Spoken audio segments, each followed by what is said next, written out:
સગાઈમાં પુરુષ અને મહિલાઓ કુલ મળીને 21 જણાથી વધારે વ્યક્તિઓએ સગાઈમાં જઈ શકશે નહીં.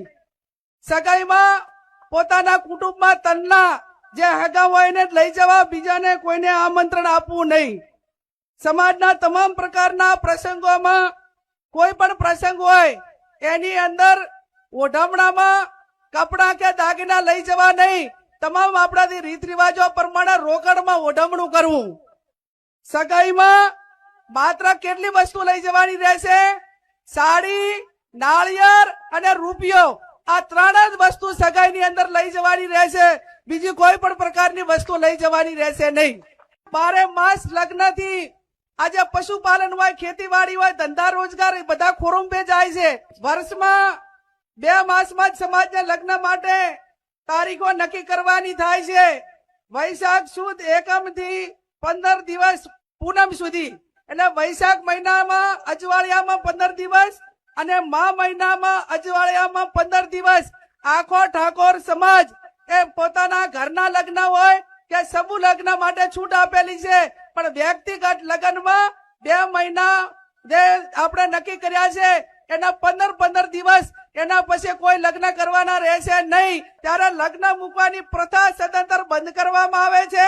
સામ સામે ચર્ચા કરીને ગણેશ લેવાના રહેશે. લગ્ન પ્રસંગે પત્રિકા છપાવવાની નહીં રહે. સાદું કાર્ડ રાખવું. મોબાઈલ ફોન થી ડિજિટલ આમંત્રણ આપી શકાશે. ટૂડ પ્રસંગે આમંત્રણ કે રાવણું રાખવું નહીં. સામાજિક પ્રસંગે રાજકીય આગેવાનો હાજર ન રહી શકે તો કોઈએ આગ્રહ કરવો નહીં અને કોઈએ નારાજગી વ્યક્ત કરવી નહીં. સનરૂફ ગાડી લઈ જવી નહીં. જાનમાં 11 થી વધારે વાહનો લઈ જવા નહીં. જાનમાં ગાડીઓની લાઈન લગાવવી નહીં. જાનમાં મહિલાઓ અને પુરુષો કુલ મળીને 100 વ્યક્તિઓએ જવાનું રહેશે. જે 10 વર્ષની ઉંમરનું બાળક હશે તે વ્યક્તિ ગણાશે.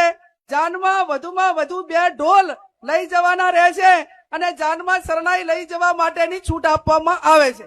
મંગલસૂત્ર, પગની ઝાંઝરી અને સાદી બંગડી લઈ જવાની રહેશે. આ સિવાય અન્ય કોઈ દાગીના કોઈ પણ સંજોગોમાં લઈ જવાના રહેશે નહીં. હલ્દી રસમ, એન્ટ્રી મારવાની પ્રથા, આ તમામ પ્રકારની રસમો બંધ કરવામાં આવે છે. એક મીઠાઈ, દાળ ભાત, કઠોળ, લીલી શાકભાજી, રોટલી, રોટલા, પૂરી રાખવાની રહેશે. આનાથી વધારે કોઈ પણ પ્રકારની આઈટમો લગ્ન પ્રસંગમાં બનાવવી નહીં. મામેરામાં ઓછામાં ઓછા એ 11,000 અને વધુમાં વધુ જે ઢાલમાં મેળવાના એ 1,51,000 થી વધારે જાહેરમાં કોઈ રકમ મૂકી શકાશે નહીં.